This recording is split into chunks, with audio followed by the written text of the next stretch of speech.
Passo a apresentar.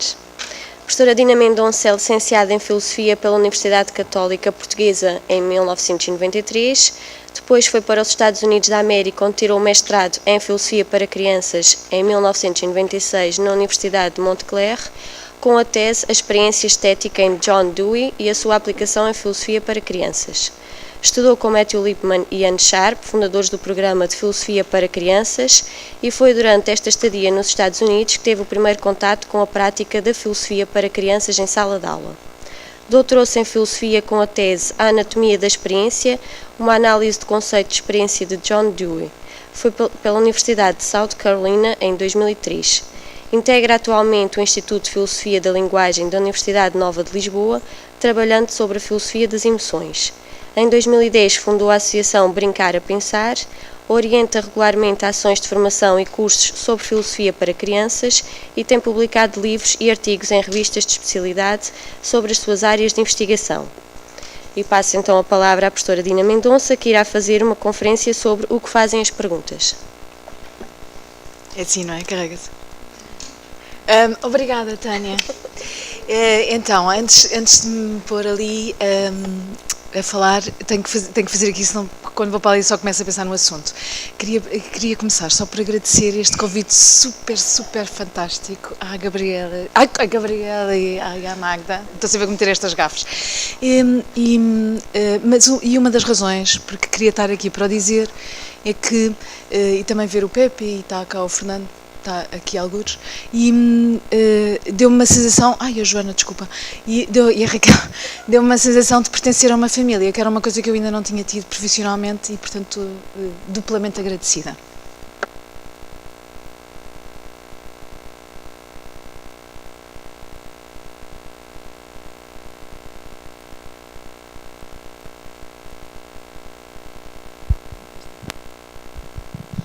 Ok, então eu vou falar sobre as perguntas, sobre o que é que fazem as perguntas, porque eu descobri, isto é horrível, desculpem, o que eu descobri com a prática é que a pergunta, que é por excelência vamos dizer, um privilégio dos filósofos, faz milagres na escola, e não há sítios nas escolas para fazer perguntas. Uma coreógrafa com quem eu às vezes trabalho, tem um trabalho lindo, se tiver alguma vez a oportunidade de ver, vale mesmo a pena, que é a Aldara Bizarro, quando lhe comentei com ela isto, ela disse, Dina, claro, eles na escola, eles só praticam as respostas. E eu, sério, pois é, que estupidez. Pronto, então, no fundo vem por aqui. Eu vou tentar ser o máximo, tenho um problema de excesso de criatividade às vezes, e então queria-vos falar um bocadinho da motivação.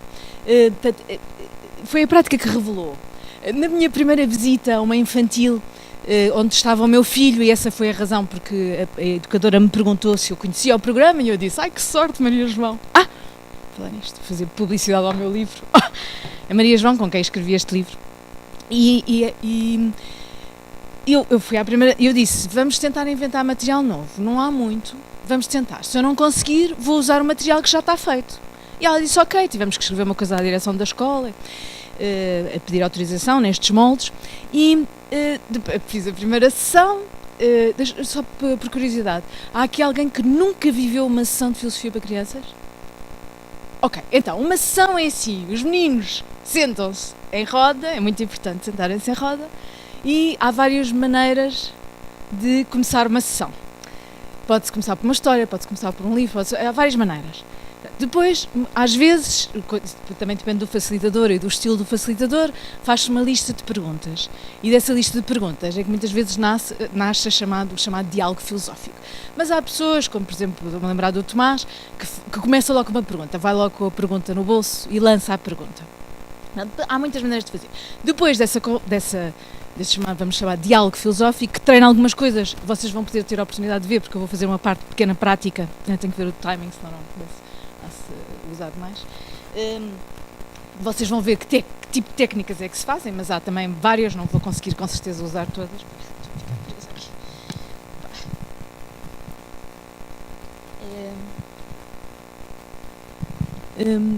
Mas o grande objetivo de uma sessão, se é que se pode dizer assim, é promover pensar. Mas isto é muito difícil, porque se eu estiver aqui a pensar, não é? Tu não vês que eu estou aqui a pensar, consegues ver? Não, mas eu por acaso vou ensinar uma coisa que mostra que há pensamento. Mas o facto de mostrar que há pensamento não quer dizer que a gente veja sempre quando há pensamento. Mas se eu fizer uma pergunta assim, consegues dizer o ano é a primeira vez que te apaixonaste? Não! E não pensaste. E agora pensa. Pensa lá, quando foi a primeira vez que te apaixonaste? Ai, desculpa, a pergunta foi um bocado íntima. Desculpa, vou tentar outra, está bem? Ah, obrigada. Ainda bem que isto aconteceu. Isto também acontece nas sessões. E ninguém morre por causa disso. Voltamos atrás, fazemos outra pergunta, está bem? Lembras-te, tens a tua primeira memória da escola? Estás-te a lembrar? Ok, por acaso agora não se viu. Mas muitas vezes quando se pede aos meninos uma coisa assim, eles fazem assim. Pois fazem. E está mesmo mostrado, os neurocientistas mostraram que há uma ativação desta zona cerebral que promove esse movimento involuntário do olhar. Portanto, quando os meninos fazem isto, eu digo-lhes, eles adoram, vi-te a pensar. E depois conto-lhes, tal como te contei agora aqui, e digo-lhes também. Mas às vezes nós pensamos e não se vê. Para eles saberem. Mas este é o grande objetivo de uma sessão de filosofia. Ok, então, fui à primeira sessão, cheguei lá, vinha às perguntas e na vez seguinte ia trabalhar uma das perguntas. Tinha inventado um jogo, não sei, dava coisa contente. E eles estavam todos em círculo assim. E eu, o que é que estão aqui a fazer? Todos assim em círculo. E eles disseram assim, estamos a fazer o jogo das perguntas. E eu, não, eu senti-me super estúpida. Não, o jogo das perguntas foi na outra sessão e agora não vamos só trabalhar esta que eu escolhi. Mas eles queriam fazer perguntas. E isso mostrou-me, depois em muitas outras práticas, que se eu não fizesse mais nada, senão isso, já lhes estava a fazer um favor. Porque eles não têm espaço nenhum para pôr as perguntas que têm. E a partir daí passei, vou-vos mostrar, inventei uma coisa que é a caixa da filosofia. Também pode ser, há pessoas que lhe chamam a caixa das perguntas, mas é porque muitas vezes eu tenho aqui as perguntas. E inventei isto, e muitas vezes nas sessões, quando faço uma sessão, ou por um assunto especial que me pedem, ou se faço uma sessão onde há muitas, ou só trabalhei uma pergunta, mas há muitas perguntas, peço aos meninos que escrevam perguntas, para pôr aqui na caixa, para eu poder trabalhar. Peço-lhes que ponham com o nome e com a idade. Eu tenho em casa um saco gigantesco, que às vezes olho para ele, outras vezes não olho. Vou só partilhar uma das minhas perguntas favoritas, isto é um tema, peço desculpa. Uma menina no quarto ano que perguntava, era anónimo, mas eu suspeito que era uma menina, mas posso estar enganada, que perguntava qual foi a primeira vez que se fez amor em Portugal. Não sei se ele estava a dar Inês de Castro na história. Bem, portanto, faço este exercício de colecionar perguntas, mas embora seja bom para mim, porque fico com imensas perguntas de meninos, a verdadeira razão, a motivação por trás disso é porque eu sei que eles têm ali muitas vezes perguntas dentro deles e as perguntas são muito incomodativas e impedem o avançar, às vezes. Ora, como na escola não há lugar nenhum para eles fazerem isto, eles às vezes parece que ficam estupidificados pelas perguntas, às vezes gigantes, que têm dentro de si. Então dou-lhes uma espécie de, aí sim, terapêutica, para eles aliviarem um bocadinho.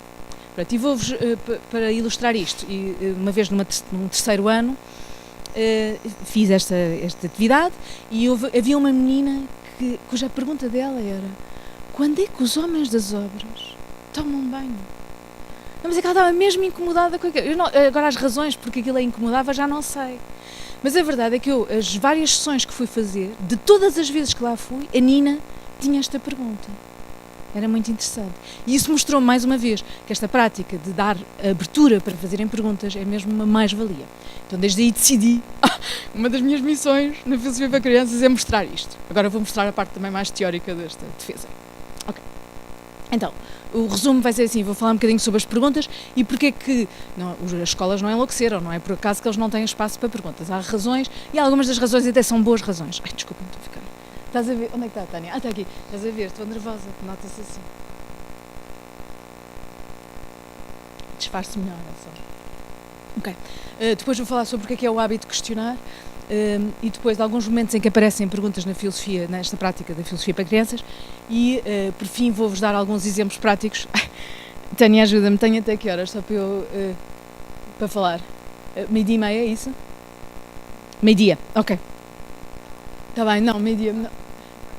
Ah, é? Ah, tá bem. Pronto, obrigada. É para eu ter tempo para fazer um bocadinho do jogo com vocês, porque não há nada como viver mesmo. Gostei muito de ouvir o Pepe. Eu estava a dizer, eu às vezes desligo, nunca lhe tinha prestado atenção. Até me estou a sentir culpada. Ok. Então, a escola não tem espaços ou momentos para cultivar o ato de perguntar, ok. Mas há razões para isso. As perguntas não aparecem porque começa por um problema que até é quase ridículo, mas é um problema pedagógico. Muitas vezes, quando os adultos, fazem perguntas a pessoas mais novas, as perguntas não são perguntas. São ordens, são sugestões impositivas. Pronto, e eu costumo dar sempre o mesmo exemplo, que tenho que arranjar outros capítulos, é um bocado cansativo, mas quando um adulto pergunta a um menino na infantil, ouve-se muito: queres ir à casa de banho? Isto não é uma pergunta verdadeira. É, vai à casa de banho.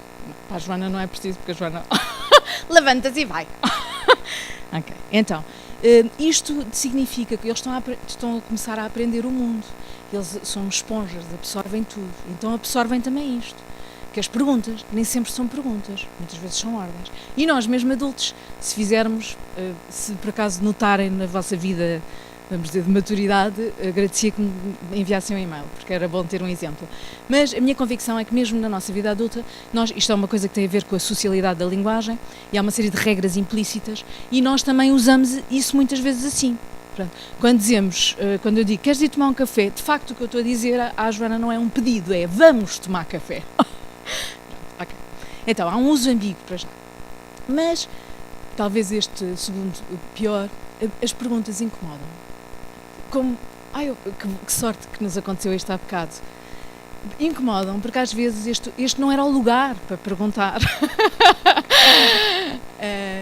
esta pergunta. E quando às vezes as perguntas aparecem no lugar errado, não é? Há um reter, não é? Eu não quero entrar neste jogo de responder a isto. E isso acontece nas perguntas em geral. E como, vamos dizer, a ontologia da pergunta ainda não está completamente trabalhada, ainda não sabemos bem como mexer isto, não é? Que perguntas é que eu posso usar em que momento? Vou tentar argumentar que as pessoas que trabalham filosofia têm, já agora só por curiosidade, quantas pessoas há aqui que têm formação filosófica? Só por... Está bem, e já agora só para ouvir, e as pessoas que não têm formação filosófica têm formação de que área? Só para eu ter uma ideia. Educação de infância? Ah, ok. Minha profissão preferida. São as educadoras. E mais coisas? Psicologia, ok. Primeiro ciclo, está bem. Okay. Não há mais voluntários? Oh. Então, a psicologia às vezes qualifica-se porque, já do ponto de vista histórico, é uma ciência que surge da filosofia e é possível fazer, quer dizer, há muito trabalho psicológico, que é trabalho filosófico aliás, eu própria, quando trabalho na área da filosofia das emoções, muitas vezes perguntam-me, mas isso não é da psicologia? Eu agora tenho que me defender disto. O que acontece é que as pessoas que trabalham na primeira infância ou que trabalham no primeiro ciclo têm que praticar vamos dizer, esta capacidade de inquisição. É mesmo, o que acontece é que a filosofia dá mesmo uma espécie de treino intensivo para fazer perguntas. Porque ouve as perguntas dos outros. O Pepe estava a falar do Heidegger. Eu lembrei-me, o Heidegger tem um livro que é O que é pensar. Era excelente construir uma sessão a partir daquilo, era uma coisa mesmo linda.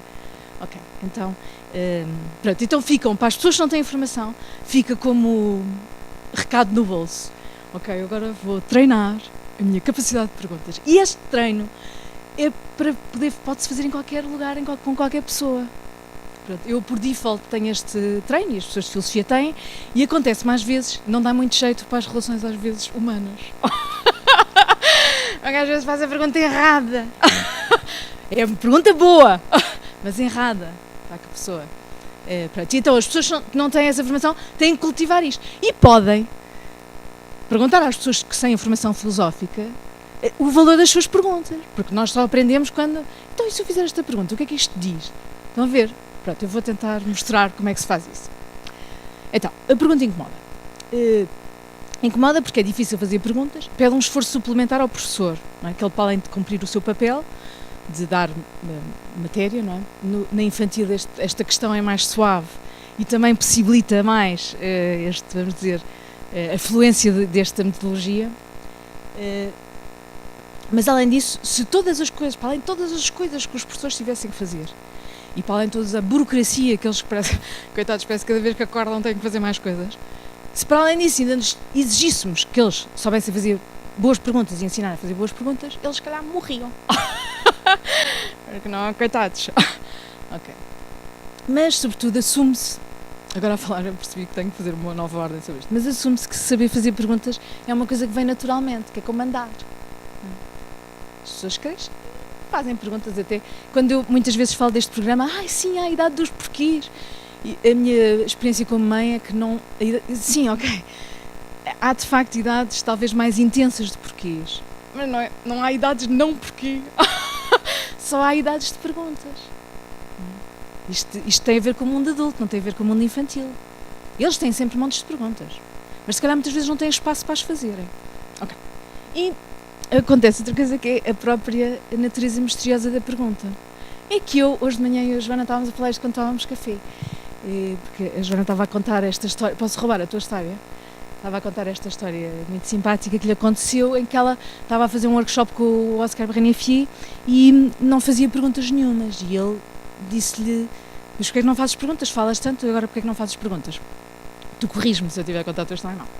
E ela disse: eu quero fazer a boa pergunta. Porque ela tem formação filosófica e sabe que fazer uma má pergunta pode correr muito mal. Então eu queria fazer uma pergunta muito boa, para impressionar. E ele disse-lhe: mas para isso tens que experimentar, tens que ir fazer. E isto é uma coisa muito estranha, porque é aborrecido. Isso quer dizer que eu posso fazer 500 perguntas e só uma ser boa. Uma das coisas que espero mostrar no final disto é que a prática da filosofia para crianças num modo regular na escolaridade e noutros locais permite às pessoas, oferece um espaço para fazer mesmo esta verificação. Se a Joana tivesse tido filosofia para crianças na infantil, se calhar já estava com outros... terias problemas, desculpa, mas teriam outros problemas de outra natureza. Porque quando se fala na natureza misteriosa da pergunta, quando eu estou a fazer uma pergunta, eu não sei como é que vai apanhar o outro. Por exemplo, eu não sabia que ia apanhar-te assim, peço desculpa outra vez. Mas, e escolhia porquê? Porque sei, tal como o Pepe, que falar do amor é uma coisa que mexe muitas pessoas e, portanto, imediatamente apela à participação. Portanto, mesmo que seja uma participação silenciosa. E então, o default foi esse. Mas o que acontece é que nós só quando a dizemos e vemos a resposta que temos, que pode ser só na nossa própria capacidade de reflexão, é que vemos a força que ela tem. Ok. Estou a tentar arranjar um exemplo, mas pode ser que me ocorra. Okay. Muito bem. Então, eu tenho umas situações muito grandes, peço desculpa. Mas este livro, que é um livro fantástico, porque para já não é escrito por um filósofo.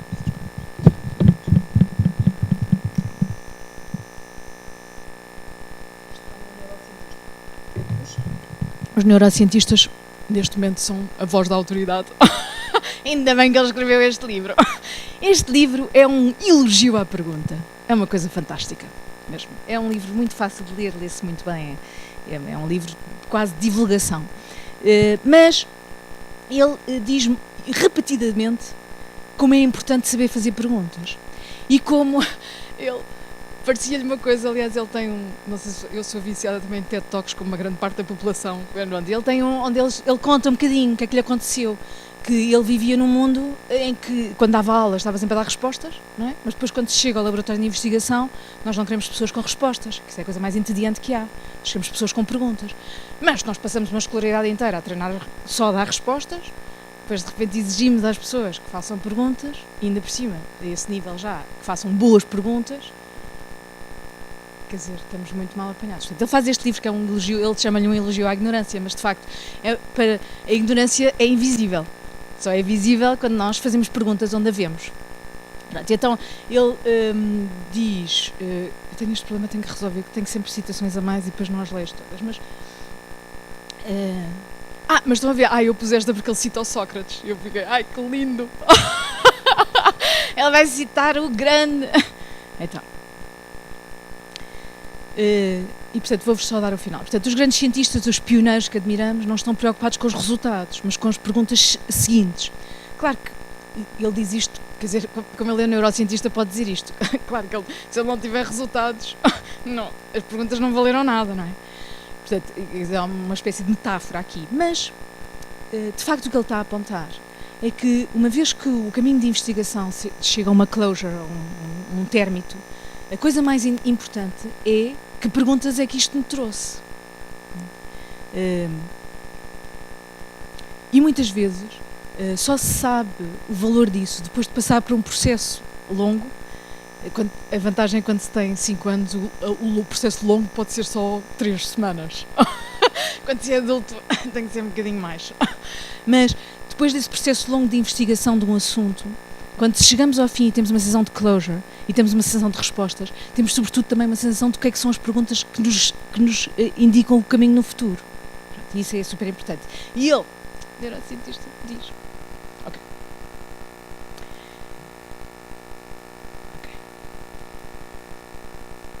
Então, devemos... Pronto, uma das razões para falar deste senhor é devemos cultivar as perguntas. Sim, mas como? Dei-me ao luxo de citar o meu próprio filho. Ele uma vez, mas isto é uma história. Uma vez estávamos num elétrico e as pessoas do elétrico tinham, infelizmente, atirado, de uma forma gentil, mas seja como for, atirado para fora do elétrico um pedinte, porque ele cheirava muito mal. E eu, o meu período de vida não estava nos melhores, porque estava enervada com outras coisas também, e disse ao Matias: estas pessoas, se calhar, até vão à igreja e tudo, que vergonha terem feito isto. E disse-lhe assim: Matias, tu e eu vamos mudar o mundo. E ele, com os seus 5 anos, muito pequenino, disse: sim, mas como? E aquilo nunca mais me saiu da cabeça. O mistério das perguntas é isto. Porque, claro, Matias, coitado, não sabia que dizer-me aquilo ia mesmo incomodar. E mesmo, ele tinha razão, não é? Eu também tenho, mas dizer só mudar o mundo não chega. Portanto, a questão é, sim, mas como? Como é que cultivamos a pergunta, não é? Porque se fosse simples já o tínhamos feito. Ok. Ok. Acho que já. Point made. Então, a filosofia, portanto, uma das minhas respostas é, uma das maneiras de fazermos isto é usarmos a filosofia. A filosofia é, por excelência, um lugar de questionamento. Eu adoro citar isto. Quando se aprende filosofia e lógica, ensinam-nos esta falácia, chamada falácia da autoridade. Então eu adoro usá-la. E digo, vou usar a falácia da autoridade. Este senhor, que é um filósofo, se fosse eu a dizer, ninguém me acreditava, mas ele tem mesmo...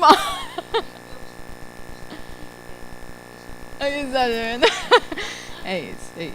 E ele tem, eu vou usar 2 citações deste livro dele, que ele tem, porque ele define, no fundo, o seu papel de filósofo como aquele que procura a boa pergunta para pensar, e por isso é que a história da Joana é tão divertida, porque implica esta coisa, é mesmo uma procura, tem que se fazer uma procura. Elas não estão aí, não estão só para ser apanhadas, infelizmente. Pronto, e a procura é dolorosa, não é? Porque não... tal como a Joana sentiu no workshop do René Filho. E ele diz que é um filósofo e que o que os filósofos fazem de melhor é fazer a pergunta. Tenho aqui uma garagem. Ok. E depois diz que, bem, podem pensar que isto é uma coisa pequena, não é? Para fazer. Mas qualquer pessoa que tenha que ter lidado com um problema difícil sabe que uma das tarefas mais difíceis é encontrar as perguntas adequadas e a ordem em que devem ser colocadas. Tem que se descobrir não só o que não sabemos, como o que sabemos e o que não precisamos de saber. E a forma das nossas perguntas abre certos caminhos e fecha outros. E não queremos perder nem tempo nem energia a bater à porta errada. Os filósofos ajudam nesta tarefa, mas claro, já se puseram no caminho muitas vezes. Depois tem de vir um outro filósofo e limpar a confusão. Ele acha-se que é um filósofo que está a limpar a confusão. Mas a razão por que pus ali a citação tão grande é, para mostrar que, de facto, isto é uma das tarefas da filosofia. 2, que só o facto de ser de filosofia, infelizmente, não nos dá o garante de que vamos fazer este trabalho bem. Uma das coisas que a filosofia para crianças traz, acho eu, ao mundo da filosofia, no seu geral, é esta dimensão de comunidade e de grupo, que às vezes, não sei como é que é a vossa experiência, mas às vezes nos encontros de comunidade científica parece estar a falhar, e a filosofia para crianças obriga-nos, exige-nos que pensemos com os outros. Porque, pronto, ele pode dizer que houve uns que se puseram no caminho e que ele está a limpar a confusão, mas eu, por exemplo, muitas vezes não sei se sou eu que não estou a fazer a confusão. Mas pronto. Ok. Então, perguntar é um hábito linguístico. Também, esta senhora, eu no fim tenho um slide com a bibliografia, só para... Mas esta senhora Elizabeth Cook tem este artigo muito interessante sobre o que fazem as perguntas e o valor das perguntas. Ela de facto está a comparar Percy e um outro senhor americano, que eu não conheço, mas uma das coisas que ela diz é que isto é um hábito linguístico e tal como treinar, dar razões, identificar inferências, identificar contradições e consequências são hábitos linguísticos que se aprendem em diálogo, as perguntas também se aprendem assim. E, portanto, o modo como esse hábito é construído e cultivado promove ou bloqueia o próprio hábito de questionar. Portanto, se um menino crescer numa casa, escola, sociedade, onde a pergunta é vetada, é bloqueada, claramente o hábito de questionar que ele vai ter vai ser condicionado por este panorama. Isto não quer dizer, felizmente, que não vai conseguir perguntar-se. Vai conseguir, mas vai ter que silenciar a pergunta, não vai poder ver qual é o efeito que tem nos outros, não vai poder ter estes encontros, nós nunca mais nos vamos esquecer uma da outra, não vai poder ter estes encontros com os outros, vai ter que o fazer sozinho. E a história da filosofia, aliás, está cheia de exemplos infelizes, pessoas que ficaram muito sós por causa disso. Uma vez numa conversa com o fulano que é a Filosofia das Emoções, que tem um trabalho muito interessante, se tiverem a oportunidade e se quiserem, que chama-se Ronaldo de Sousa, eu estava-lhe a dizer que às vezes pensar é muito solitário. E ele respondeu: imagina como é que se sentiu o Lucrécio, que ele nem e-mails conseguia fazer. Eu nunca mais me esqueci. Pensei, quando me sinto só, penso: pá, mas imagina o Lucrécio. Ok. Então,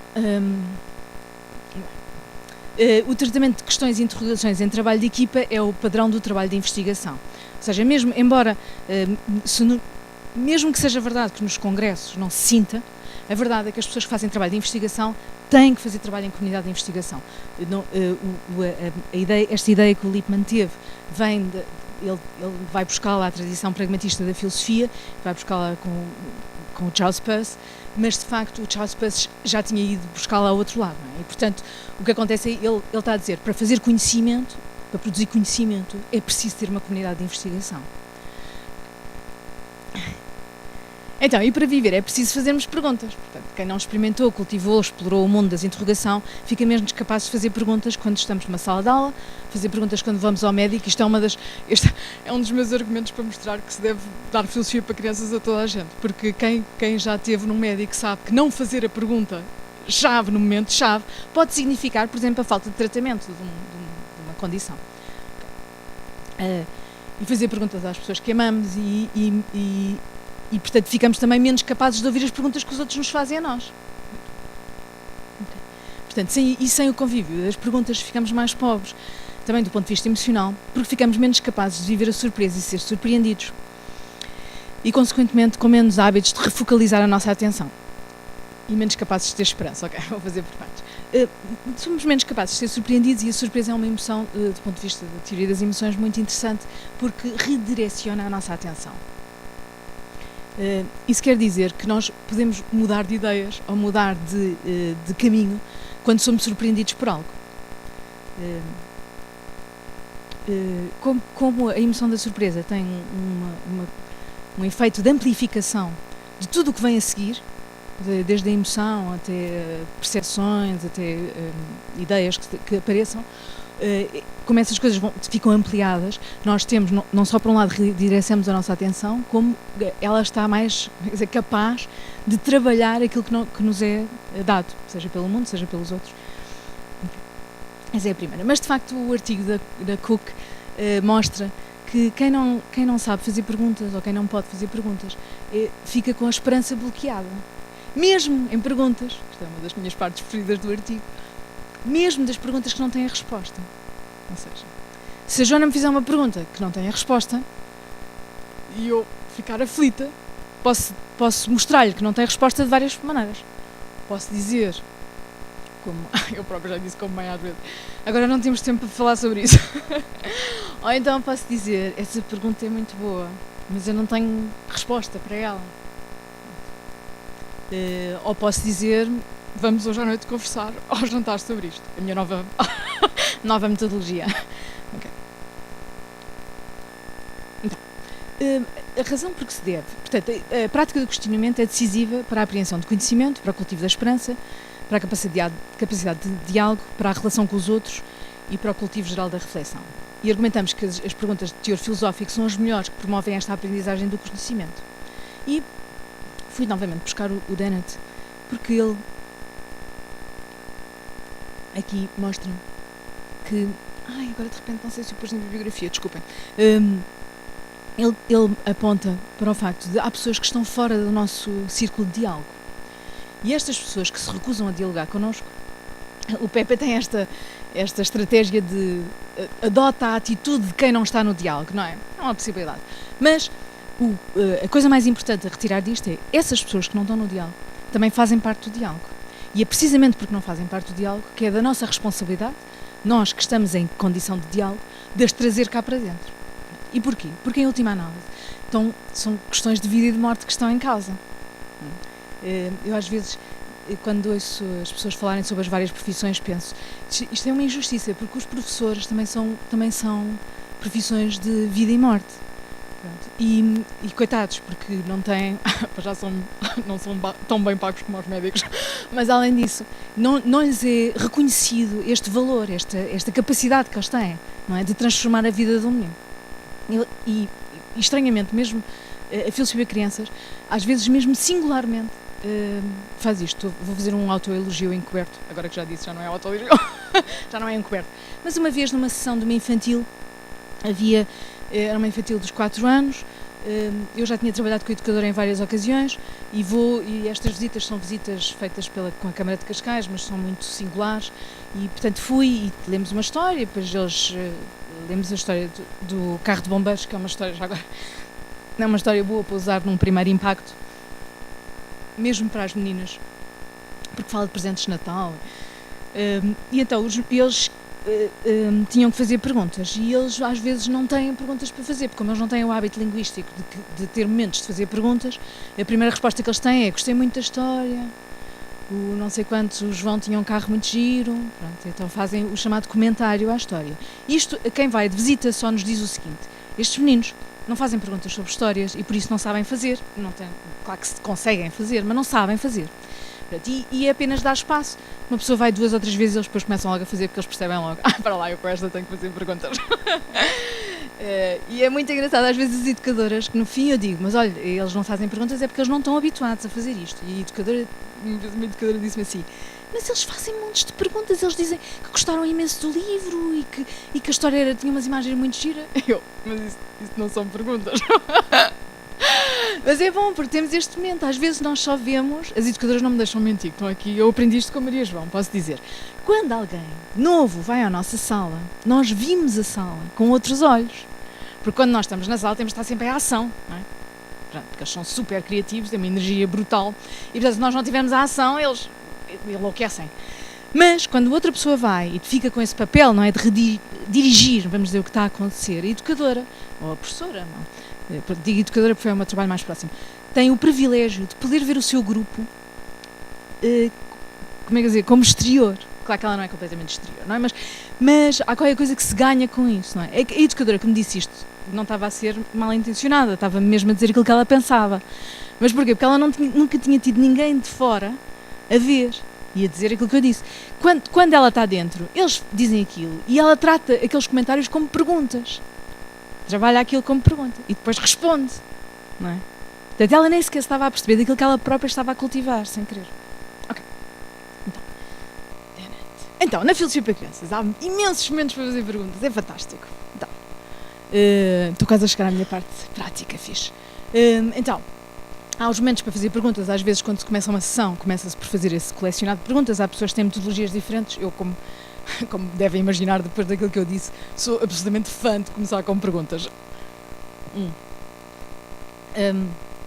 Depois,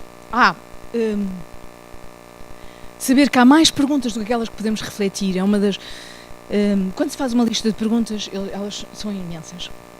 E mesmo quando se fazem, uma das coisas que fiz num trabalho no 6º ano foi chegar e começar. Mariana estava de férias e no workshop vou trabalhar isto. Uma das perguntas que surgiu nessa atividade. E depois a frase acabava. E a Mariana pensou na pergunta. Depois não estava pergunta nenhuma. E o desafio era: que pergunta é que a Mariana pensou quando isto lhe aconteceu? Porquê? Porque às vezes, quando nós estamos a não fazer nada, que também não nos acontece muitas vezes, e o mundo contemporâneo encarrega-se de nos ocupar cada vez mais, aparecem perguntas que estão aqui mesmo profundas, não é? E são os momentos em que nos confrontamos connosco próprios. E então eu queria um bocado apanhar essa coisa, e apanhei coisas lindas como existem pessoas imortais, foi uma das que trabalhei porque é lindo. Desculpem, perdi-me, estava tão entusiasmada. E nós tínhamos 109 perguntas. Eles estavam histéricos. Eu nessa sessão não fiz mais nada, são isso. E fui com algum à vontade porque tenho já esta experiência que mostrou que o ato de perguntar é muito decisivo. Pronto, claro que não podia depois não fazer mais nada com aquilo. Mas numa sessão de filosofia para crianças, mesmo que não se trabalhe todas as perguntas que ali estão, é super importante para eles, mesmo quando eles têm 3, 4, 5 anos, que eles não leem, eu escrevo na mesma, no quadro. Para eles é super importante. Eles memorizam. A minha é 4, a do João, quando é o amigo especial, é a 6. Eles memorizam e ficam com aquilo. E é como se é uma espécie de aceitarmos que há mais perguntas do que aquelas que nós conseguimos responder. Quando eu me digo a pensar nisso, penso, é que a vida deles está repleta disso. A nossa também está. Nós, entretanto, aprendemos a limar isto e a disfarçar que isto nos acontece. Mas há imensas perguntas que nós não conseguimos responder e que estão ali. Algumas vezes é porque não temos atenção, outras porque nos incomoda em excesso. Okay. Outra coisa importante de fazer este ato repetido da pergunta é que há perguntas que se repetem. E as perguntas que se repetem chamam a atenção do grupo, é normal. E podem ser, muitas vezes, não são trabalhadas numa primeira, segunda ou terceira sessão, mas são trabalhadas na 10ª, por exemplo. E isto dá uma sensação às vezes, desculpem, vêm os termos em inglês, que eu vivo num mundo, às vezes, meio de sucesso, porque mostra que, mesmo quando nós temos um saco cheio de perguntas que não conseguimos resolver, às vezes, quando nós menos esperamos, voltamos a uma pergunta antiga e podemos recuperá-la e fazer uma sessão acerca dela. Ok. E a outra coisa que a filosofia para crianças faz é mostrar que, mesmo quando não temos resposta para as perguntas, podemos fazê-las, podemos conversar sobre elas, podemos procurar o que é que a pergunta está à procura, não é? Porquê que a temos? E até pode acontecer uma pessoa ter uma pergunta como a minha, mas ser completamente diferente.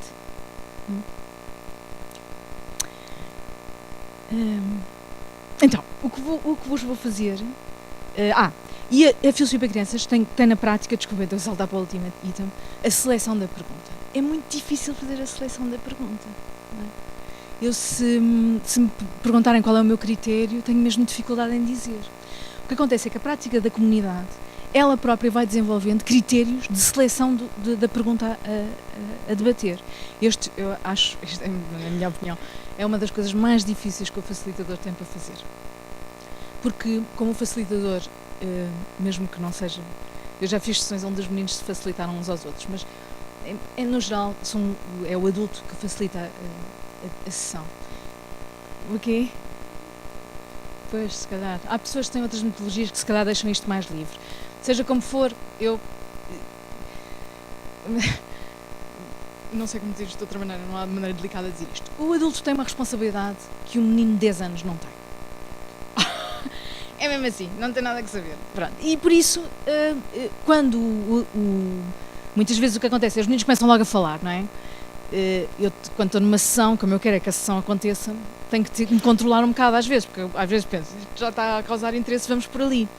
Só que é importante partilhar com o grupo. Nós estamos a selecionar uma pergunta. E essa seleção, às vezes, pode ser boa e outras vezes pode ser menos boa. Então, eu quando trabalho com o infantil faço uma coisa, isto é altamente questionável, pronto, deixo aqui a porta aberta.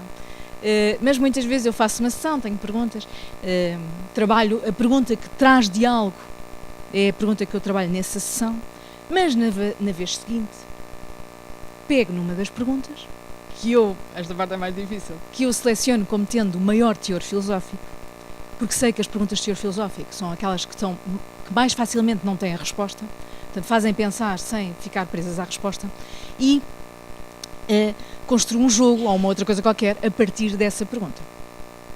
E ao fazer isto repetidamente, espero, não sei, porque só um estudo de psicologia que poderia mostrar isto, ou de outra área, mas pronto, lembro de psicologia, espero que esta alternância entre a pergunta que é escolhida pelo interesse do grupo versus a pergunta que é escolhida por mim para fazer um jogo, construa a certa altura uma sensibilidade para as perguntas que fazem pensar e as perguntas que não fazem pensar, ou que fazem pensar menos, vamos chamar.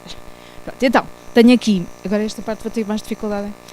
Então, faço, para promover isso, uso esta coisa, isto vem do Lippmann, eu desse ponto de vista sou altamente clássica, porque vem do Lippmann e da Anne, este uso destes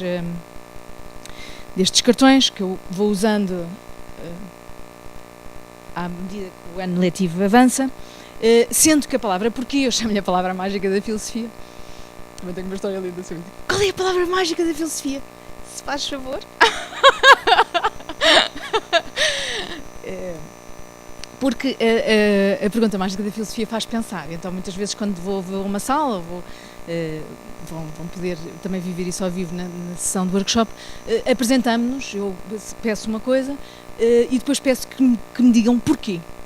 Esta primeira parte, acho que isto vou deixar para o workshop, senão começa a alongar-me. Ok, então, mas tem um papel, mas tem a ver com esta coisa das perguntas e de pensar. Então, agora vou-vos mostrar o jogo, não estou a conseguir fazer as duas coisas.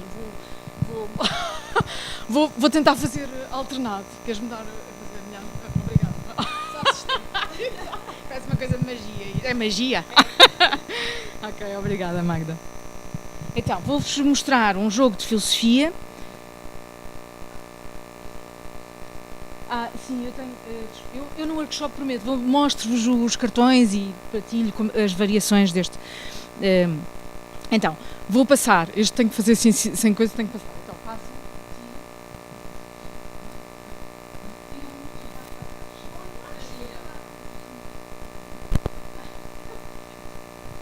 Este jogo, acho que agora consigo até me estar a gostar.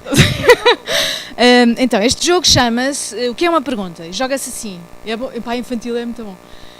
A primeira vez que fiz este jogo da infantil, eles ficaram histéricos, ficaram de tal maneira histéricos, portaram-se muito mal. E eu não consegui praticamente fazer sessão. Mas isto que parece mau é bom. Quando os meninos se portam, se vocês forem fazer uma sessão e eles se portarem mal, isto é excelente sinal. Porque pensar faz mexer, porque incomoda. Pronto. E eu às vezes digo-lhes, estão a ver como estão a ter dificuldade em estar quietos? É sinal que estamos a pensar. Se não estivéssemos a pensar, estávamos aqui quietinhos. Ups. Bem, então, o jogo, portanto, eles portaram-se muito mal, mas depois a Maria João fez com eles esse jogo e correu muito melhor, claro, porque apesar de tudo, ela tem um savoir-faire, não é por acaso que eu costumo dizer, às vezes a Maria João diz-me assim, Dino, eu não consigo fazer sessões como tu estás a fazer, pá. E eu digo, Maria João, claro, eu também não consigo ir para uma sala como tu vais, não é? Portanto, correu muito melhor, mas uma das coisas mais belas que aconteceu nessa vez que ela fez esse jogo, nós encontrávamos antes para tomar café e ela disse-me, ai pá, Dina, eu acho que não consegui fazer aquilo. Opa, olha, no fim, eu própria já não sabia o que era uma pergunta. Eu disse, olha Maria João, já ganhei o dia. Porque se há coisa que mede, que é uma boa sessão, é o próprio adulto, em princípio, com este que tem um arcabouço intelectual muito maior, em princípio. De repente ele próprio começa a ficar na dúvida. Será que isto é mesmo uma pergunta? E como é que eu vejo que é uma pergunta? E como é que é? E se não houver o ponto de interrogação? E se não houver a intuação? E se o outro não estiver a fazer assim, para eu... E quando isso acontece, portanto, ficam a saber que isso não vem lá naquela coisa que o Lippmann e a Anne desenharam sobre como é que se avalia uma sessão, mas o adulto ficou incomodado. Mas às vezes o adulto pode não ficar incomodado. Bem, então, o jogo joga-se assim. Há estas perguntas que têm imagens e letras. porque na infantil eles não sabem ler, mas eles querem muito saber ler, e portanto isto possibilita-os ler as perguntas. Portanto, eu, ou Maria João, ou educador, ou auxiliar que esteja lá, lê a parte das perguntas, das palavras, e depois eles leem o desenho. Nesta leitura do desenho eu dou absoluta liberdade. Os meus brócolos parecem árvores. E eles dizem árvores e eu na boa. Pronto. Só para vos dar um exemplo. Mas a razão é que lhes dou autoridade. Portanto, eu faço isso, não faço isso porque sou querida. Faço isso porque se eles estão a ver, se eles estão a ler dessa maneira, é porque é isso que quer dizer. Não há autoria desse ponto de vista. Então, jogas assim, e depois há uma coluna, escreve-se uma coluna no quadro ou num papel de cenário. Se é uma pergunta, não é uma pergunta, e na linha do meio coloca-se um ponto de interrogação, porque há coisas que não temos bem a certeza se são perguntas ou não. Pronto. E começa assim, é muito simples. Eles rapidamente identificam com o ponto de interrogação. Parece diferenciar uma pergunta da outra, porque eles mostram, isto demora tudo imenso tempo, como aliás vocês não me deixam mentir, trabalho na infantil. Então, vamos só fazer uma pequena experiência e depois vou passar a outro jogo, mas este é um jogo que se pode jogar. Então, desculpa, estou a olhar imenso para ti, mas ajudas-me. Ok, és capaz de ler a tua pergunta, faz saber. Muito bem, isso, é uma pergunta ou não é uma pergunta?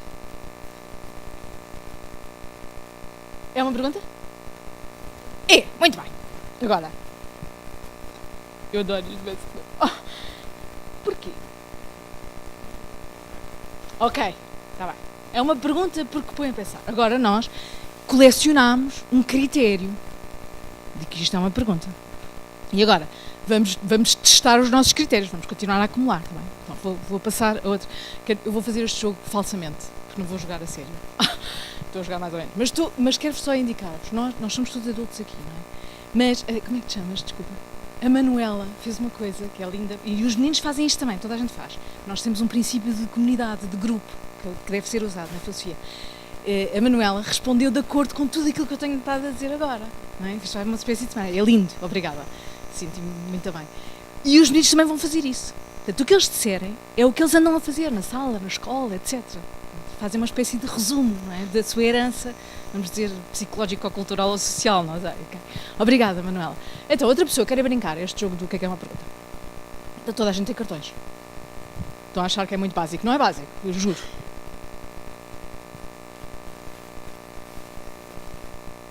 Ok, boa. Muito bem, é uma pergunta ou não é uma pergunta? É uma pergunta. Porquê?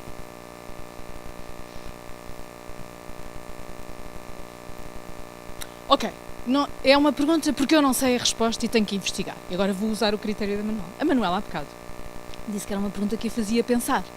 Achas que não sei a resposta e tenho que investigar e que isso é a mesma coisa do que me faz pensar? Eu digo. O default disto é que quando tu dizes, acontece milhares de vezes a seguir. Mas pronto, é a partilha do conhecimento. Sim. E agora? Agora quando estamos em círculo, porque agora isto é muito intenso, mas quando estamos em círculo é mais coisas e eu pergunto. Tânia, e agora o que é que perguntamos agora? A Joana diz que sim. O que é que lhe perguntamos agora? E isto não é para pôr as pessoas aflitas, nem os meninos. Perguntamos-lhes porquê. Oh, obrigada, Tânia.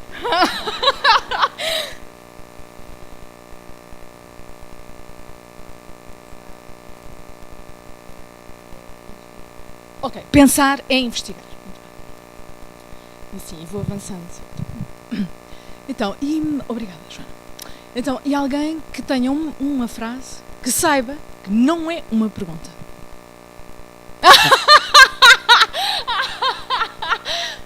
Desculpa, vocês quando estamos em círculo vemos estas coisas todas, mas assim não dá. Queres participar? Os círculos são redondos. Isso é uma pergunta ou não é uma pergunta? Não, é uma afirmação. Muito bem. E porquê que sabes isso?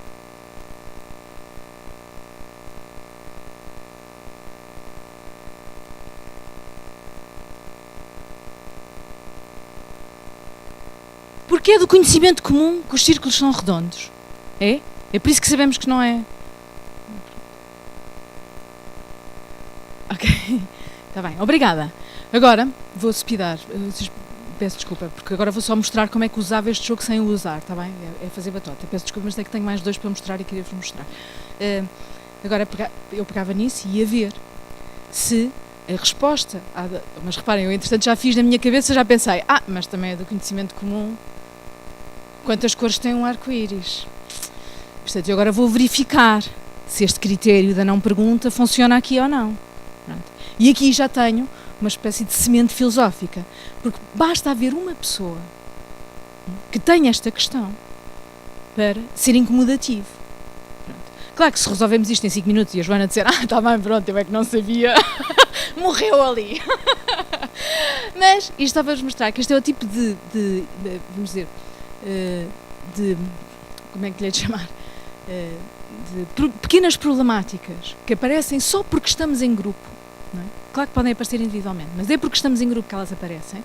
Nós verificamos os critérios do que é uma pergunta, do que é não uma pergunta, e quando nos confrontamos, de repente faz pensar isso. Agora tenho que justificar à Joana. Não é? E porquê que a Joana, que se é do conhecimento comum, não é? Como é que a Joana não sabe?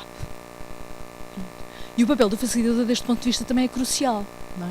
Porque se o facilitador arruma logo ali a questão, passa à frente, agora vamos passar, agora já resolvemos isto, vamos passar, morreu ali a intenção do pensar. Portanto, a ideia é, quando há inconsistências, então agora vamos cultivar isto, como é que isto nos faz pensar e que tipo de problemas é que existem. Essa é a parte mais difícil. Ok, vou mostrar os outros, senão não consigo. Este outro jogo tem 2 partes. É um jogo e está altamente complexo agora porque tem milhares de perguntas agora.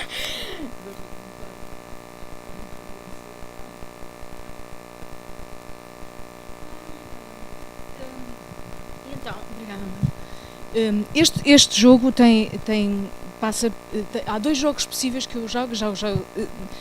De facto, este mais pequeno é o que uso na infantil, mas não vejo razão para fazer alguns destes outros que vos vou mostrar na infantil, ainda que talvez seja preciso ter alguma continuidade de sessões antes de fazer. As perguntas estão a ocupar imenso tempo, não estão a prestar atenção.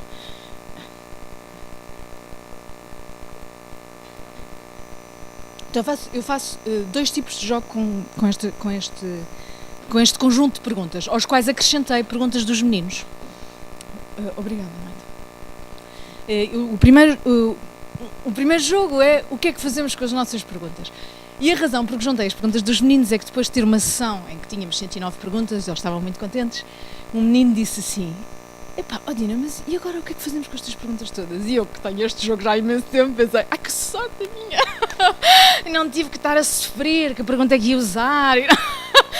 Vou primeiro fazer o jogo das perguntas. O que é que fazemos com as nossas perguntas? E então faço assim. Começo por perguntar o que é que fazemos com as nossas perguntas e coleciono uma série de coisas que fazemos. Ir à internet, falar aos pais, há assim várias coisas. E depois digo, como as coisas na filosofia, temos que testar o pensamento. Vamos testar. E então distribuo as perguntas e digo, então vamos ver se fazemos isto com estas perguntas. E o que acontece é que as perguntas de teor filosófico não há nada... Bem, eu nesta sessão tinha coisas como deixamos para o infinito, porque eles percebiam que eram perguntas que não davam, não é? Mas assim que uma pergunta aparece, Raquel, desculpa, serves-me como... não, desculpa, não, então, eu agora vou-vos dizer, isto é uma coisa que o facilitador vai fazer, que eu vou fazer agora, já vos vou tentar, se tiver tempo, para explicar porquê, e que não evita-se fazer. Pronto, porque isto é o mesmo bully do filósofo. Não vamos começar por essa. Mas eu já vou tentar dizer as razões. Então, quem é que tem uma pergunta que acha que não é filosófica? Muito bem, obrigada. Muito bem, Jesus viveu mesmo na Terra. Ok, porquê que achas que não é filosófica?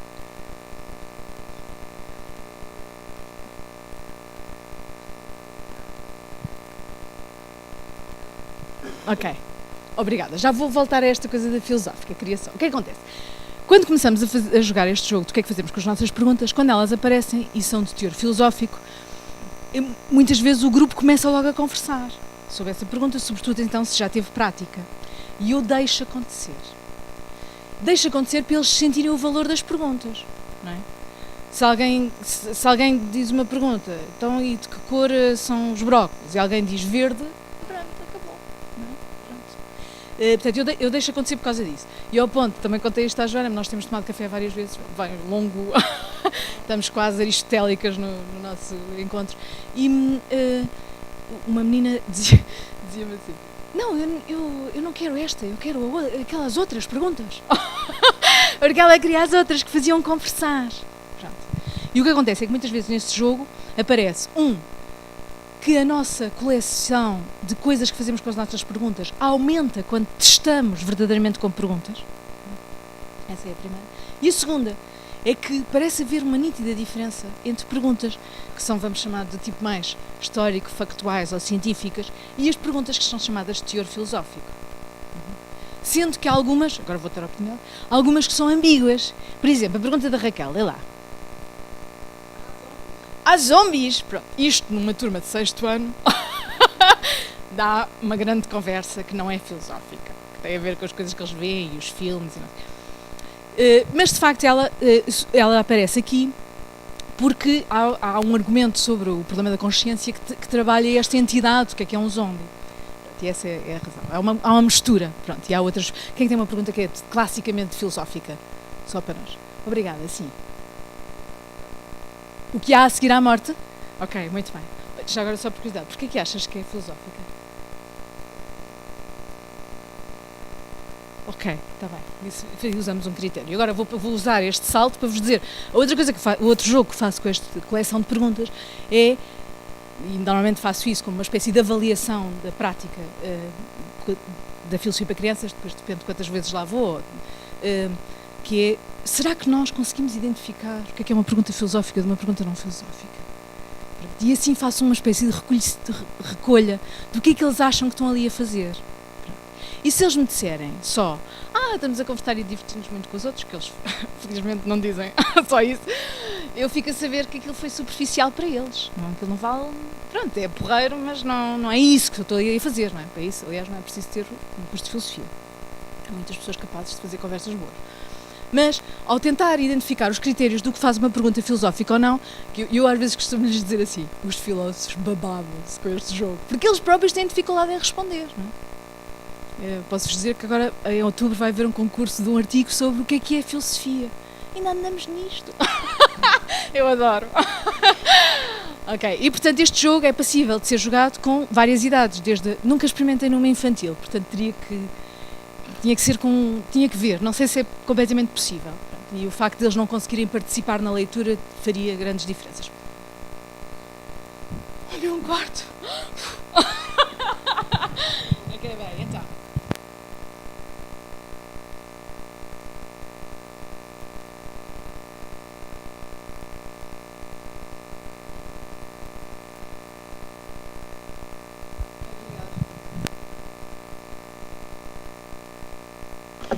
Sim, diz-me o teu nome, desculpa. Libânio.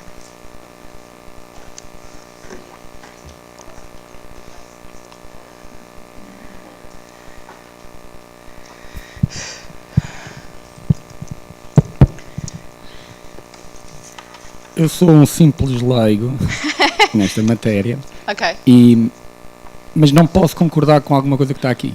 Ok, boa. Por exemplo, a senhora fez a sua apresentação com quatro pontos. O primeiro é as perguntas. Sim. O segundo é o hábito de questionar. Sim. Embora o sentido das duas palavras seja semelhante, o objetivo é bem diferente. Eu, quando faço perguntas, o facilitador, quando faz uma pergunta, não é? Pretende que a pessoa que está à sua frente descubra através de si próprio. Quando o facilitador faz uma questão, está a tentar tirar algum sentido para si. Ou seja, não está a fazer com que aquele que está a ser questionado aprenda qualquer coisa. Eu, quando faço uma questão, quero tirar proveito daquilo que estou a questionar. Quando eu faço uma pergunta, quero que aquele a quem eu faço a pergunta chegue ao objetivo que eu pretendo. Ok. E depois, nesse segundo ponto, só há aí há um item aí num desses slides que a senhora apresentou que diz Como é que te chamas outra vez, desculpa? Libânio. Libano, vou-te pedir que me chames por Dina, está bem? Se for Ok, possível. não garanto. Ok. O tratamento de questões e interrogações em trabalho de equipa é o padrão do trabalho de investigação. Ou Sim. seja, aí já há um objetivo, que é eles, através daquela questão que eles estão a fazer, eles querem tirar proveito daquilo que estão a fazer. Por isso é que eu não concordo com aquilo de o hábito. O título do segundo ponto era o hábito de questionar. Eu, nesse aspecto, não posso concordar. Porque o hábito de questionar é para eu tirar um proveito enquanto facilitador e não é esse o objetivo, acho eu. E depois também naquilo que estive a ler, só vi 2 vezes essa palavra do questionamento e questionar.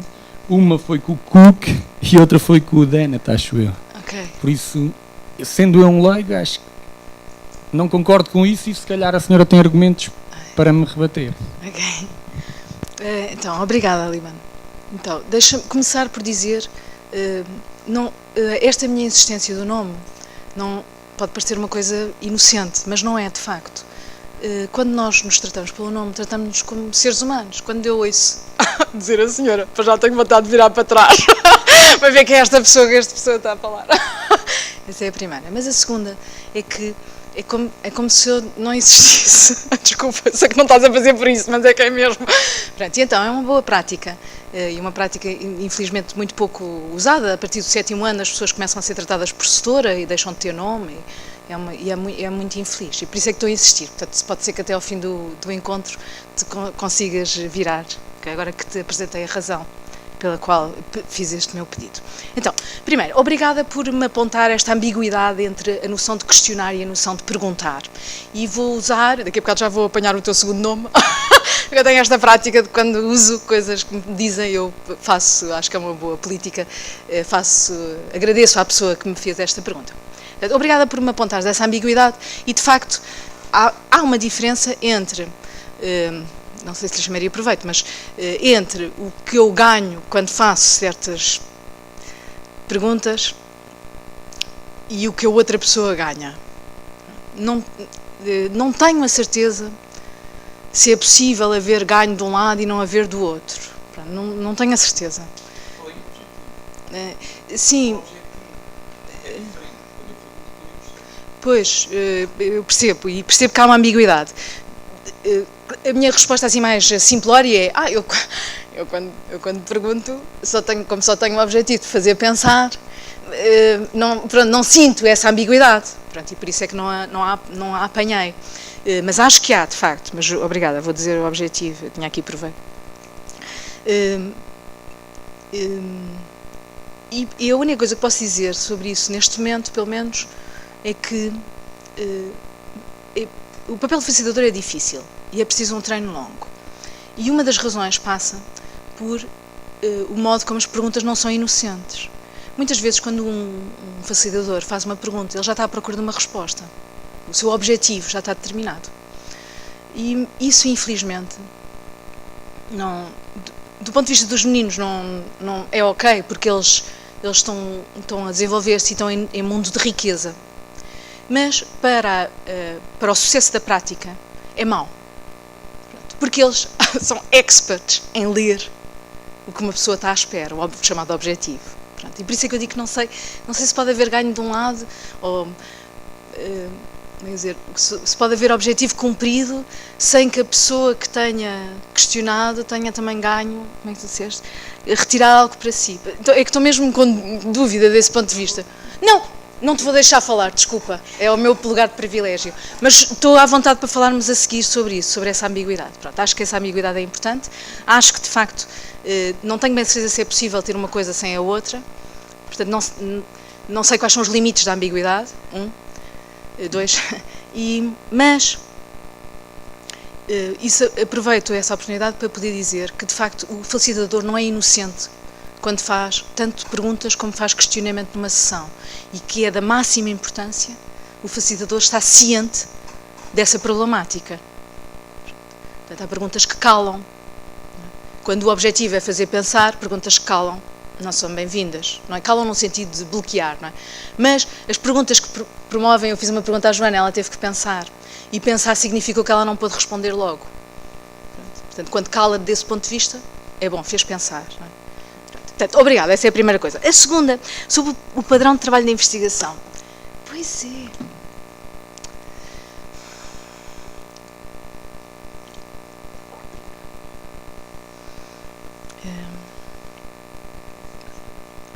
Eu, por acaso, eu faço trabalho de investigação e se quiseres posso-te enviar também por e-mail algum trabalho de outra consistência. E uma das descobertas que fiz, e sinto-me super infantil, embora tenha 44 anos, sobre isso, é que a maior parte das pessoas que me rodeiam e estão a fazer o mesmo que eu, de facto não trabalham em comunidade. E isso para mim foi uma coisa... Eu nem queria acreditar, o quê? Eles na física não podem fazer isto. É que não podem mesmo. E, portanto, de facto, esta noção de trabalho de investigação e de haver proveito... É verdade que há pessoas que têm empregos, mas quem por qualquer razão acabou no mundo da procura do conhecimento, não é? A este nível de investigação, de facto este proveito, claro, é importante, mas não há nada de mais enervante do que ter uma boa ideia e não ser reconhecido por ela. Pronto. E muitas áreas de conhecimento testemunham isto, não é? As pessoas que não foram reconhecidas logo. O que eu conheço mais é o mundo da física, porque são as pessoas que eu conheço mais que trabalham essa área, e muitas vezes os físicos dizem que quando as ideias são novas demais, eles começam-se logo todos a fechar. Mas, embora eles se fechem, como há esta mais-valia de que, para tirar verdadeiro proveito científico, é preciso haver comunidade de investigação, eles nunca podem fechar completamente as portas. Pronto. E a filosofia para crianças, vamos dizer, faz uma mímica desse procedimento de investigação científica, que está testemunhado em várias... felizmente não fui eu quem inventei isto, ainda bem, porque senão estava-me a sentir mesmo doida.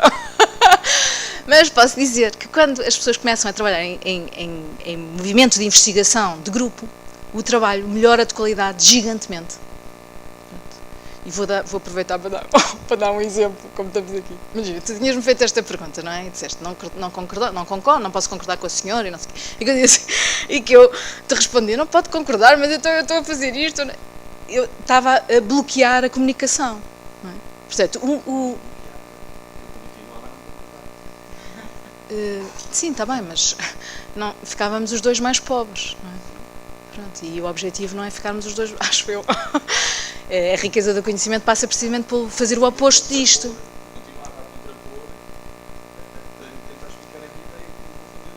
Exato. Mas o que acontece é que, do ponto de vista de quem a riqueza do pensamento ganha com isto. Não é? E por isso é que vale a pena fazer. E por isso é que, embora, do ponto de vista da psicologia, nós tenhamos dificuldade em discordar uns com os outros, em princípio, na academia e nos meios de investigação, cultiva-se a procura da discórdia. Não é a procura da agressividade, mas a procura da discórdia. Porque aquilo que leva a outra pessoa que pensou e que refletiu a discordar, no mínimo deve fazer pensar a pessoa, a outra, não é? Ou os outros. Por isso. Obrigada, Líbano.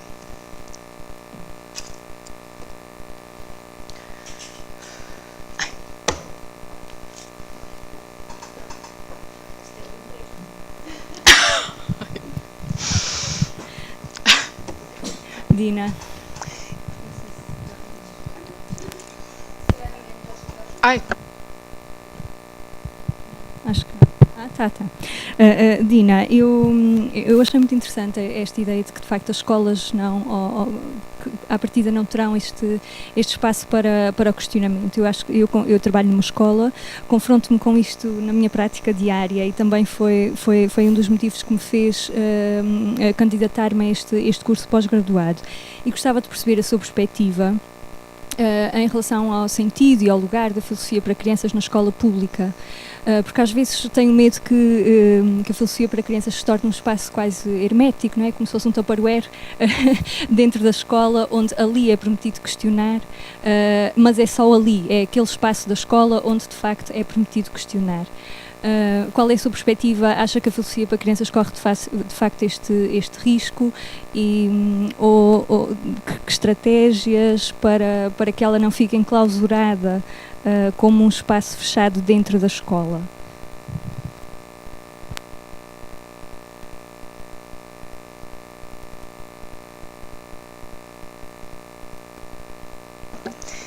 Ok, obrigada. Pois, como neste momento, a filosofia para crianças ainda tem o desafio de entrar na escola. Pronto, talvez os profissionais estejam um pouco preocupados com isso por essa mesma razão. Como ela ainda nem sequer entrou, pronto, ainda estamos. E quem é que vai fazer? E que tipo de treino é que deve ter? E vai haver supervisão? E não vai haver? E como é que devemos fazer? Portanto, há uma série de problemáticas que, e por isso a segunda é que sim, tens toda a razão. Claro que não pode ficar só ali naquele sítio. Mas, pela mesma razão, que é muito difícil dizer, às vezes, por causa deste desafio do artigo do que é filosofia, porque eu ando cá com uma gana de fazer qualquer coisa, mas não sei se vou ter tempo. E a razão é porque penso assim, mas às vezes as pessoas estão a fazer trabalho, olha, na física, não sei o quê, e nós dizemos que é trabalho teofilosófico. E porquê que dizemos isso? Coisa tão esquisita. Porque as pessoas não são filósofas e não vão roubar o lugar aos filósofos. Ainda bem, porque eles são super eficientes. Então, o que é que faz a diferença? Pronto, e era bom saber, porque isso permitia, por exemplo, dizer assim, numa sala uma vez, fui visitar um terceiro ano, que estavam a fazer trabalho de projeto. E então, havia vários grupos, e aquele grupo que era sobre a Terra, não tinha feito 0. 4 meninos, nada. E a professora escolar, muito chateada. Então, não fizeram nada, tiveram que... Nós não conseguimos concordar sobre como é que nasceu o mundo.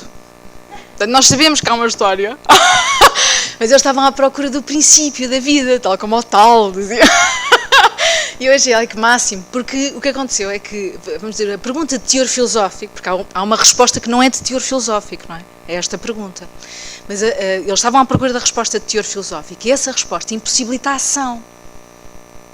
Porque enquanto a gente não souber, não tiver esta noção de princípio de vida, não sabemos como descrever isto que a ciência nos descreve. Nós temos essa descrição. Bem, isto para dizer. Portanto, não é um sítio hermético, e era bom poder dizer, isso é uma pergunta de teor filosófico, e se calhar podia-se usar para uma sessão, ou não, e haver espaço noutros locais da escolaridade para usar, vamos dizer, o tipo de metodologia. Aliás, quando se faz na escola, não sei qual é a vossa experiência aqui nos Açores, mas os meninos que fazem filosofia para crianças, muito frequentemente levam estas ferramentas para outras áreas de conhecimento, e faz todo sentido que assim o façam. Pronto. O que acontece, e eles também são sensíveis, que aquilo que os adultos ou as pessoas na área de ciências lhes estão a pedir, é que não estejam assim a elaborar sobre isso. O workshop que vou fazer é sobre o que é quer dizer, a pergunta do menino era o que é ser como uma formiga. E depois eles tiveram que escrever um ensaio sobre isto. E o menino dizia-me assim, felizmente não estamos na aula de ciências, porque senão eu tinha que explicar, portanto, mostrando que parece haver aqui uma diferença de trabalho intelectual. Não é muito fácil dizer qual é essa divisão de trabalho, até porque os filósofos continuam a perguntar-se o que é a filosofia. Portanto, isto significa que os próprios teóricos têm dificuldade em responder a essa pergunta. Mas causa alguns problemas, e um dos problemas que causa é este, é onde é que está o limite, não é? O Lippmann achava que toda a escolaridade devia ser feita assim.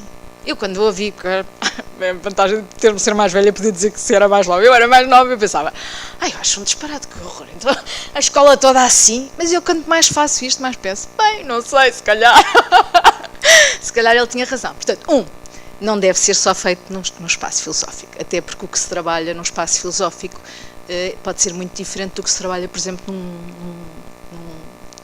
espaço terapêutico. Eu agora fui convidada para fazer uma sessão numa sessão terapêutica. Eu tenho por prática só fazer coisas grátis quando posso ganhar alguma coisa em troca. Então vou tentar ganhar isso. Como ele é um espaço terapêutico, vou tentar que em equipas escrevamos uma coisa que mostre de que maneira é que ela pode ser usada, por exemplo, num processo assim, e que isto não significa que as pessoas de filosofia para crianças vão fazer aquilo, não é? Significa que podem fazer uma sessão, ou 2 ou 3, vamos dizer, singulares, e que isso permita dar ao trabalho terapêutico uma amplitude que não tem quando não é usada esta metodologia. Pronto. E ela, a psiquiatra, a certa altura dizia-me, eu acho que é que nós trabalhamos muito, portanto, o individual, o desenho individual da pessoa. Pronto, e aí parece ser, cada um trabalha também isso, mas sozinhos. Quando estamos a trabalhar em grupo, não estamos a trabalhar isso. Pronto. E então, a propósito desta descrição que ela me deu, contei-lhes uma história, portanto, vou acabar. Eu falo demais. Contei-lhe uma história que uma vez me aconteceu numa sessão da infantil. Estávamos a fazer um jogo que é se dói ou não dói, faz chorar. E então o menino tinha-se magoado no recreio, tinha chorado e os outros diziam que doía, e ele dizia que não, e que não tinha doído nada. Porque não é nada. E então estávamos a falar sobre isso. E claro, os exemplos que apareciam sobre o que é que faz doer e o que é que faz chorar eram muito iguais a si próprios. É? Magoei-me, caí das escadas, bati, não sei. E a certa altura, uma menina disse assim: não, mas eu também chorei. Quando o meu pai saiu de casa, a minha mãe estava a chorar e eu também chorei. E de repente aquele acontecimento, que era um acontecimento dramático, para a menina, ela nem percebia porque é que era dramático, ou pelo menos, bem, não sei, esta parte já não sei, mas ela tinha contado à educadora, até porque a mãe também tinha contado, mas isso ainda não tinha aparecido em sala. E apareceu ali naquele momento. Mas eu não tenho formação para tratar as pessoas, não sei, fazer isso, não é? Mas o que aconteceu com aquela menina foi, de repente, ela disse aquilo e a discussão explodiu. Depois de repente a outra menina estava a dizer: eu também quando vou às exposições, também às vezes dá-me vontade de chorar. E de repente o choro, enriqueceu-se, o que era chorar. E isso possibilitou ser mais capaz de identificar o que é que estava a acontecer ao menino, já não me lembro quem era, que veio do recreio a chorar. E ele também ficou com mais dificuldade em dizer que não lhe tinha doído, porque aquilo começou a deixar de ter tanta importância. Pronto. E desse ponto de vista, pronto, e quando contei isto à pedagoga psiquiatra, ela disse: pois é isso, é mais abstrato, não é? O que interessava não era o problema da Maria, mas o facto dela mostrar com o seu exemplo, com a sua história pessoal, de que era possível chorar numa ocasião onde aparentemente não tinha doído, não é? Pelo menos, não sabemos se doeu mesmo ou não, é? Mas aparentemente ela chorou porque a mãe chorou, não é? Portanto, isto implicava que o ato de chorar tinha outras dinâmicas, pronto, e enriqueceu o assunto. Pronto, isto para uma pessoa de filosofia é fantástico, não é? Mas eu percebo que uma pessoa de psicologia veja isto e pense: olha, ainda bem para a menina. Foi uma das melhores coisas que lhe podia ter acontecido. Okay. Foi uma resposta muito rebuscada, desculpa, Raquel.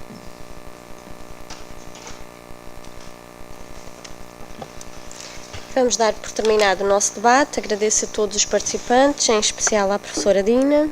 Obrigada, Tânia. Pela sua excelente apresentação e pelas atividades práticas, que como professora foi muito enriquecedor. E vamos para o almoço.